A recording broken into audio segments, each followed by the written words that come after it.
Hey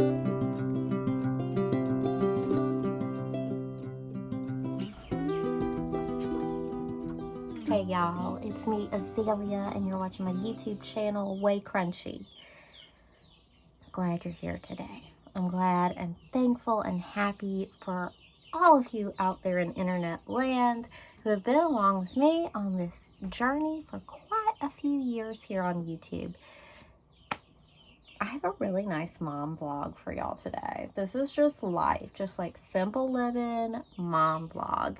I'm gonna talk a little bit about how I live, and a big part of that is gratitude practice. And I'm gonna be cooking up some food in today's video. I'm gonna be talking a lot about Swiss chard, what to do with Swiss chard. And I'm gonna finish up today's video with some chicken happiness because I got my baby chicks now and the chicken coop is almost done. I'm gonna release a whole big video just on the chicken coop when it's done, a big reveal. And I'm also going to share some garden joy, some chicken joy, some garden joy. That's where I derive so much of my joy. So we're going to wrap up today's video with chicken joy and garden joy. And we're going to start right now with gratitude practice. So a lot of the times I'm bubbly, I'm happy, I'm having a good time, I'm thankful. But a lot of the times, not as much as I used to. But I do get anxiety, panic, depression, seasonal depression, post-traumatic issues, triggers. So I work to be happy, and you can improve your happiness levels. So yes, we work to change our life circumstances. Certainly I know I have.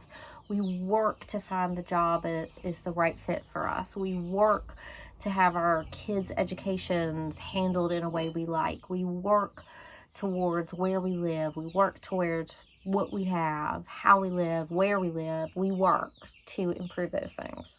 Eliminating negative people out of your lives, eliminating negative situations. We work on all that. But there's also just like inside of you. Like you can be just the most humblest, poorest little person or the billionaire. But like happiness comes from inside of you. So one of the ways that I work on my mental health and my happiness inside of me is my gratitude practice. And there's like science to where like what you think about, what you say out loud, what you write, your brain marks that as important.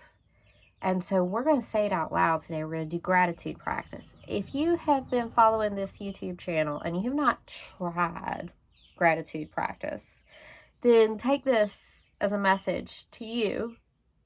Really, you. This is your message to try it. So find a little moment of alone time. You can write it down or say it out loud. Let's do both. That would be good. Okay, my gratitude practice.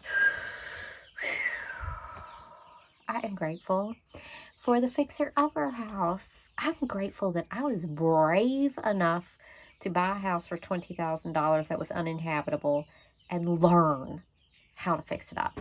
I'm thankful that I'm brave in general. I haven't always been brave, but I've been brave very much. I'm pretty brave. I'm thankful for that. I am thankful for the inspirations in my early life that helped me along the way. I'm very thankful for my grandfather.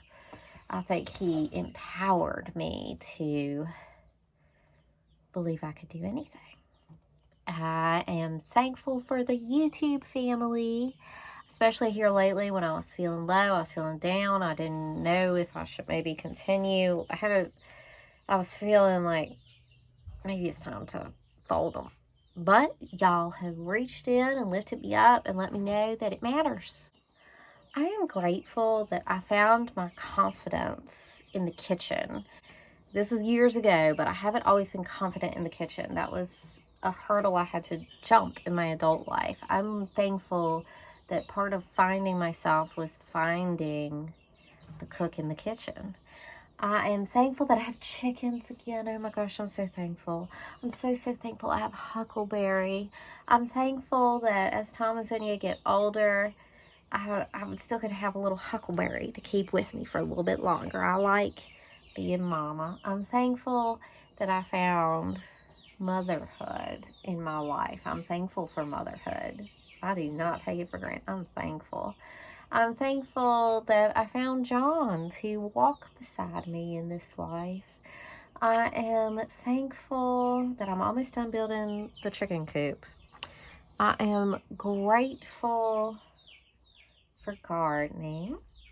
I am grateful for the smell of fresh, clean dirt and a really nice summer rain. I'm thankful for the smell of it. I'm thankful that I'm not pregnant anymore. Being pregnant with Huckleberry was hard. I'm thankful that's behind me. I'm grateful that I done did that and that's done. I'm grateful that I have learned how to take care of myself better at this point in my life. I'm thankful for like magnesium supplements. I'm thankful for all sorts of different vitamins and supplements and watching my diet certain ways. I'm thankful that I have learned and I know now that not all doctors are equal. Second opinions matter. Your own opinion matters. Your own research into whatever the doctor's trying to work on matters. I'm thankful I've grown and matured. I am grateful for my maturity. I'm coming up on my 40th birthday and I am grateful to be going forward with this level of insight and maturity in knowing how people work, knowing how the world works, knowing how so many different things work, knowing a little better how I work. I'm grateful for maturity. I am grateful for artistic expressions. I'm grateful that I am bold and expressive and who knows what I might do next. I keep myself entertained. I'm thankful that I'm not self-conscious like I was, like back when I was a teenager or something. I'm going to do what I'm going to do, and I'm going to look how I want to look, and this is who I am, this is my body, this is my look, this is my style. Dig it or don't, I don't care. I do not walk around in real life and worry about what people looking at or thinking about me. I'm here. And I'm myself. I'm thankful for that. I think we all have some little different gifts. And one of my gifts is I am so very much myself that I inspire other people to be themselves. That's always kind of been a thing with me. I'm grateful that I see myself, acknowledge myself, praise myself. I am grateful. What am I grateful for? What else? That my car still runs. She's an old girl, 96, and she's still going. I'm grateful for that. I'm grateful for that car still running. I am grateful to live where I live because of the access to so much nature and so much like family-friendly type activities. I am grateful for the low cost of living and where I live. It really helps. Cost of living is so variable. I don't know how some of y'all live where you live. I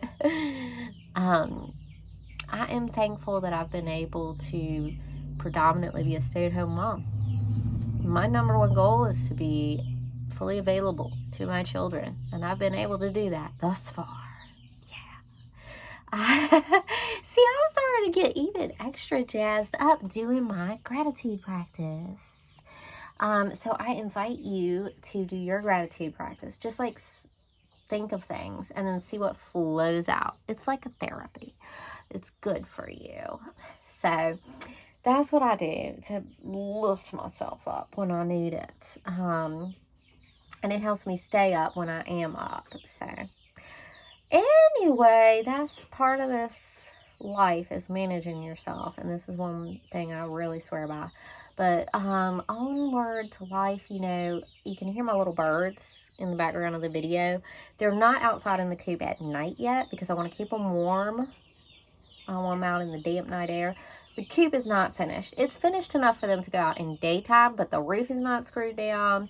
There's still like a gap in it that a raccoon could get in. I need to cover up, and I need to make their little night roost. But like as far as a run during the day, those chickens are just having a great time. Ooh, let me do a recommendation, a movie recommendation. It's a documentary, and it's one of those documentaries that you go learn something, but mostly it's just so entertaining, and the people are so entertaining. It's called Chicken People. Put this right here. I would put something right here that shows you. Look this up. It is so entertaining. Like, it's really entertaining for me because I am a chicken person. But it talks about people taking chickens to chicken shows and like their relationship with their chickens and how they care for their chickens. Is entertaining. These people are characters. So that's really fun to watch. I had seen it before, but I missed having my own chickens. I watched it when I didn't have chickens again yet. And so it was a little sad. But now I have my chickens, so I was like, oh, it's time. I gotta watch this again now that I have my chickens back. And my little daughter, Zizi, watched it with me, and she loves animals so much. And she was extremely good with the chickens as a little toddler and a baby. But then we haven't had them for a handful of years here in the middle.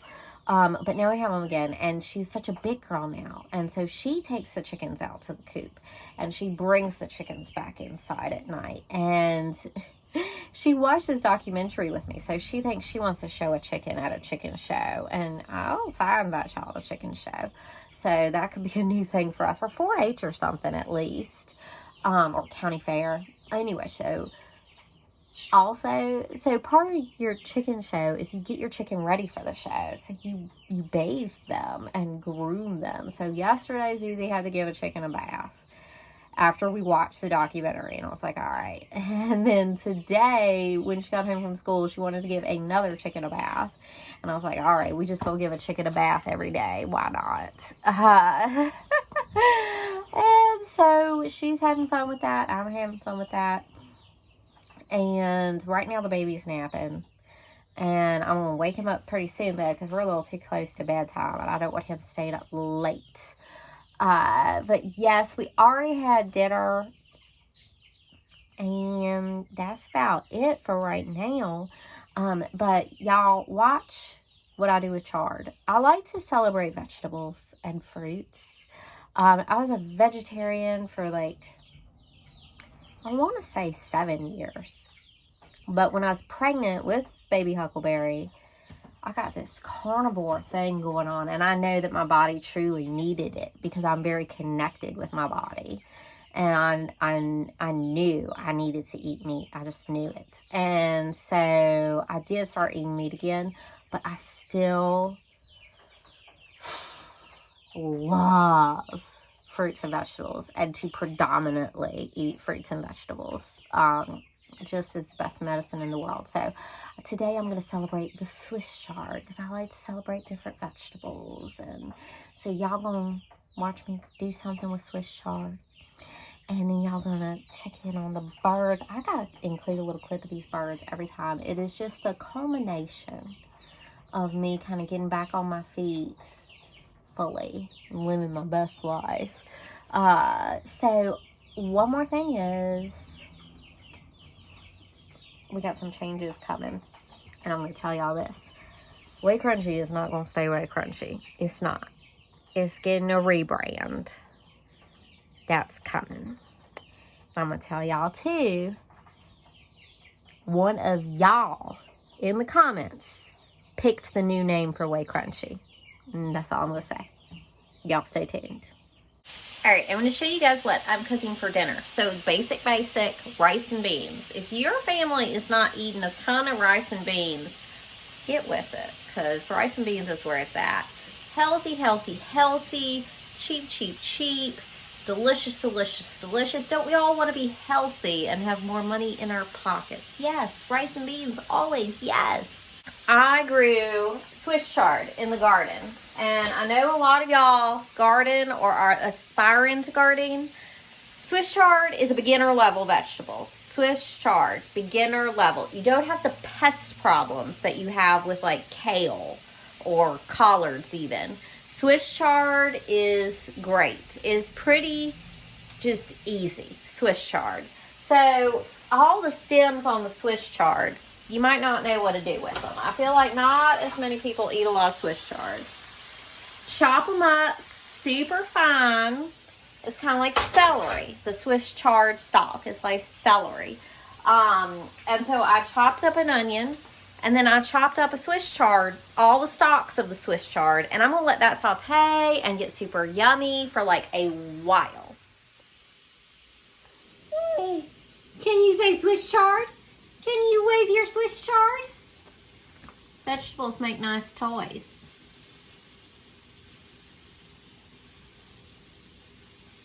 You got Swiss chard? You got chard? Are you going to nibble on it?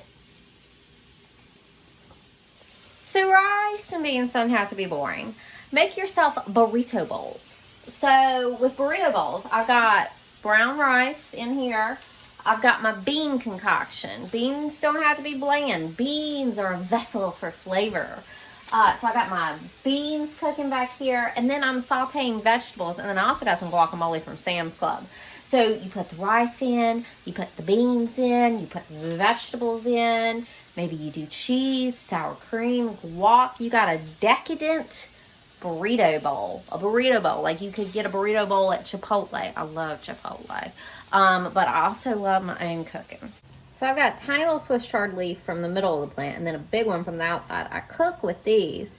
These can be in salad. You can use them as lettuce on a sandwich. Just a fresh, delicious, different tasting green. Alright, look at my pan, y'all. After I cook down those chard stems and onions, like really cook them down. A little brown around the edges, that kind of thing. Then I put in all my sweet, juicy, big bell peppers because I don't want to cook those down. I still want them to be nice and juicy and a little fresh, but they're getting sizzled. They're getting sauteed. The last thing I'm going to add is my pile of chopped up Swiss chard greens. This is going to be really great in the burrito bowl. Maybe this should go without saying, but I'm going to say it. Season the food. Season the food. Whatever kind of pepper flakes, salt, ground pepper, cumin, parsley. Season your food. Season the heck out of your food. Onion powder, garlic powder. Season it. Comes the Swiss chard. Now I'm gonna cook it down. Alright, it's time. Let me show you the burrito bowl. Rice. Rice, y'all. Beans, y'all. Beans. Veggies. Now it's time for the good stuff. Shredded cheese, nutritional yeast, hot sauce, sour cream, guacamole, salsa. Get it, y'all.